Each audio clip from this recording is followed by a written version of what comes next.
Here's the number one challenge I have as a coach. It's not teaching people what they need to be doing to be successful. It's getting them to do it. And not only getting them to do it, but to get them to do it every day. But the number one challenge for me as a coach, and why people stop coaching many times, not all the time, I'm not going to say that all the time, but why people stop coaching many times is because they come into coaching with an identity and they leave with the same identity. They come into coaching saying, I'm not a cold caller. I don't like cold calling people. I don't call people. I don't do this. I don't do that. I'm not good at this. I'm not good at that. And their identity never changes through the process of coaching because change is uncomfortable. It takes the creation of new habits to reinforce the identity change. Okay? It's so funny because I was talking to one of my clients this morning on text, and I said, you know what we're talking about is exactly what I'm going to be talking about this morning. The most effective way to change your habits is to focus not on what you want to achieve, but on who you wish to become. Every single one of us on this call has the same access to tips, tricks, hacks, you name it, to sell real estate. I mean, really, do you really need to come on this call to understand how to go sell real estate or get listings? I mean, really, come on. Could you Google it? Could you? Could you ask somebody? Could you? Yeah. Could you go on a team? Could you do all this stuff? You come on this call because innately inside of you, there is a desire for change. There is a desire for something more. You're on a hamster wheel and you're on that hamster wheel and you're going and you're going and you're going and you're going. And you're like, I got to get off at some point. I got to make a change. But that change doesn't occur until you start speaking over yourself very differently about who you are. About who you are. I'm going to read it again. And this is in the chapter summary. Chapter 2 is gold in Atomic Habits, by the way. The most effective way to change your habits is to focus on not on what you want to achieve, but on who you wish to become. On who you wish to become. Let's look at kids. Why do kids get excited about going and playing a certain sport and then halfway or a quarter of the way through, they want to change and do something else or quit? Some parents here, tell me. As they didn't feel like they were as good at it as they thought they were going to be. Oh my goodness, Sandy. You and I were just talking about this yesterday, right? Because they didn't think they were they don't feel as good at it as they thought they were going to be. Someone else on the team is better, right? They got to work a little harder than they've ever worked before to create a new identity that I am a good baseball player. I am a good cheerleader. And then sometimes they stick with it and sometimes they don't, or you have a parent like Sandy is, or like my mom was, which is you're signed up for it, so you're going to finish. Okay, so you're telling your kids you're signed up for it, you're going to finish, but you don't finish? You don't finish? See, I want you to win. And I want you to have everything that you want to have, but it does not come without a cost. And that cost is your comfort. That cost is your relaxation time. That cost is, there's a cost to count, right? There's a cost. And that cost is going to come from saying no to something you want to do, to say yes, what you have to do to create a new identity around who you are. My girl Astrid, man, you know, this is such an apropos conversation, because if you are of a Christian faith, you know what this week means, right? But then the chapter 2 of Atomic Habits, we kind of get into that too. Astrid said, it's the same with our faith in Christ. We come to him with one identity, and we're supposed to grow into our new identity through faith in him. Growing pains you have to change. If you're not of a Christian faith and you have another spiritual guide, whatever your spiritual guide is, it's always going to be challenging you to change, right? So what in your life right now are you speaking over yourself one way, and you need to change your language about yourself and speak over yourself a different way? And I'm going to read this again. The most effective way to change your habits is to focus. Your identity emerges out of your habits. Every action is a vote for the type of person you wish to become. The most effective way to change your habits is to focus not on what you want to achieve, but on who you wish to become. So this is how you change your habits. Write it down. Focus on what you do not focus on what you want to achieve, but who you wish to become. I wish to become the number one listing agent in my office, or I wish to become an amazing door knocker, or I wish to become an amazing cold caller, or I wish to become this. I wish to become an organized person, right? So you change your language around that. And you say, I am an organized person. I am an amazing door knocker, right?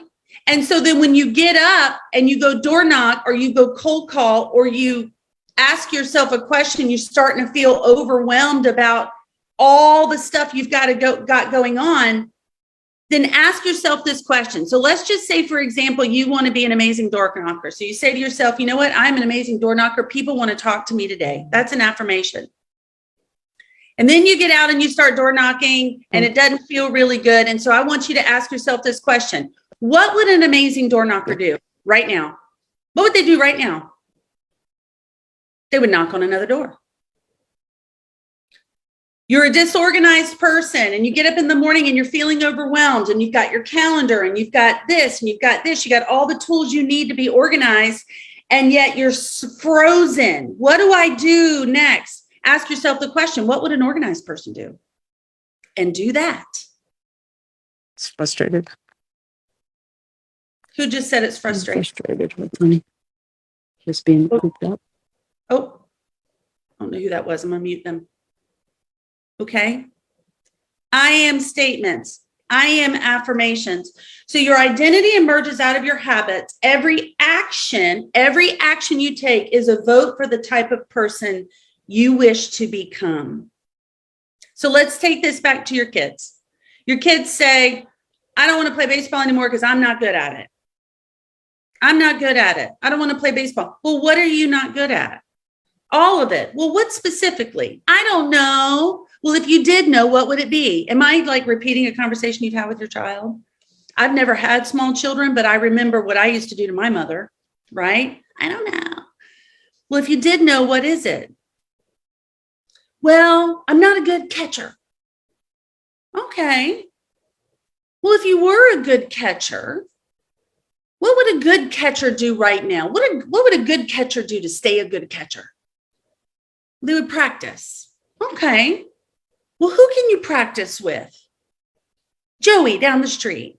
All right. Well, let's go see Joey and let's go practice. Okay. So I'm not a good cold caller. I don't like making cold calls to sellers. Well, what about it aren't you good at? I don't know. Well, if you did know, what would it be? Well, I don't like picking up the phone and just saying, hey. Okay. Okay. Well, what would a good cold caller do? Well, they would practice. They know their scripts. Okay, well, who can you practice with? Guys, this is so much about building an amazing real estate business is about becoming who you must be to have that amazing real estate business. It's one thing to say, I want to close this many homes this year. And it's another thing to actually put into practice what needs to happen to do it. So if it's losing weight or building your business or whatever it is, getting more organized, if it's door knocking, if it's whatever it is, I want you to ask yourself this question now. Are you showing up like a person who has that identity? And if not, what can you change today to show up as that person? This is my biggest struggle as a coach. It is my number one biggest struggle as a coach. If you want to know what my biggest struggle is, it is my biggest struggle as a coach is helping others step into a new identity so that they can break through their ceiling achievement and move to the next level. And some people make it and some don't. And there's nothing wrong or right with either one. Some of it's just about timing and where you are and where you're ready to go. Right? And yet at the end of the day, let me tell you guys, we all have a story. We all have a story. And that story Hey, Becky. leads to our results. Who wants to talk? Somebody wants to talk and I want to hear him. Sam. It's Sam. No, Sam. I find it interesting that you're relating this back to the kids because it's kind of hitting home in a lot of places, because I did the same thing, you know, that my mother did that I hated her for at the time. It was like, you have to be involved in something. I don't care what it is, but it has to be something, and you can choose. And if you choose not to choose, I will choose for you. So my youngest son thought, all right, I'm going to get around this and do the easiest thing possible, because of course, mom's saying you have to do something, so they automatically don't want to do it. So he chose track and cross country, which is not the easiest thing out there because you need to self-motivate. But one thing that is kind of hitting back to me, no, my kid was never the front of the pack. He was never the best. And he made a comment early on, you know, I was blessed with the fact that he didn't care that he wasn't the best, but he had made a comment, you know, I'm never going to be, why should I practice more because why should I do this? I don't want to do this because these people are so much better and so much faster. And I just told him at the time, I said, you know, you don't have to be the best to be successful or to learn something. You just have to do it and try your best, but you don't have to be the absolute best. And he got so much out of the community of running and life lessons. And, you know, he was always the middle of the pack kid, but, you know, he was part of this community that cheered him on. And, you know, the last kid through the line was getting just as much cheer as the first kid, if not more, because everyone was back. And, right. You know, just all these life lessons that he got that had nothing really to do with running. But, you know, he ended up enjoying it all and did it for 8 years because of the other benefits that he got from it. And, you know, we don't have to be the best cold callers or the best door knockers. We have to find what we enjoy doing to an extent, because let's be honest, we'd all love to lay in bed and have people call us and say, list my home. But, yeah. You know, oh my gosh, yes. We just have to recognize that there are other benefits to our efforts other than, instead of saying, well, this person's so much better, I'm not even going to try. There are other benefits to it. Yeah, Sam, I love that. Well, first of all, what I love is you say you're going to choose something. If not, I'll choose for you. How many of you would have be making twice the money you're making right now if you had somebody choose for you and made you do it every day? Right? But we didn't realize as kids how great it was to have someone else make a decision for us, right? But here's the thing that I love what Sam said is you don't have to be the best. You don't have to be the best. Like I said Ben Kinney's name, and many of you were like, Ben Kinney, who's Ben Kinney? He's a multi millionaire. He started out selling cable boxes door to door. Went to work came into Keller Williams as a real estate agent, and now is a multi millionaire with hundreds and hundreds of agents and thousands of closings every year. You don't know who he is, right? But what he did do is figure out what his identity was. If you read his story on Facebook, his identity could have been one in which he grew up in, which is a family that had a lot of drugs, and his mother died of drugs and, dysfunction and everything else. He could have carried that with him the rest of his life, but he didn't. I want to hear another aha. Somebody give me another aha. I love this. I know that everything happens for a reason because I hadn't been on the calls for a few days. And I was like, okay, it's past 8:30. I'm dropping the kids off, a rough morning, but it was exactly what I needed to hear. Like, as confirmation, reconfirming what we already know. Like you said before, we all know how to sell, right? We know how to, get cold call or door knock. It's what we need to do. And who do we believe that we are? Our identity, tongue twister, and before I hated door knocking, but what I would do is before I got out the car, as I was walking up to the walkway or the driveway to the door, I would just start reciting abundance, abundance, abundance, because I know that that's what God has promised me, right? And I know that's what I deserve. I know that's what I want. And I know that's what I want to give other people, right? So when we start speaking those things, like you said, Becky, over our lives every single day, we start to become that, right? Versus harping on the negative, harping on the things that we know that we are. We're never going to walk away with receiving that blessing if we keep on doing the same thing over and over again and expecting a different result. That's insanity, right? Yeah. So thank you so much for always pouring into us and always giving us an on-time message, because it so resonates on so many different levels. And I know for me, it's really given me a fire in my belly this morning to get out there and start acting like the person that I want to be in order to attract the clients that I want to deal with. So thank you. There you go. I love that. Thank you, Astrid.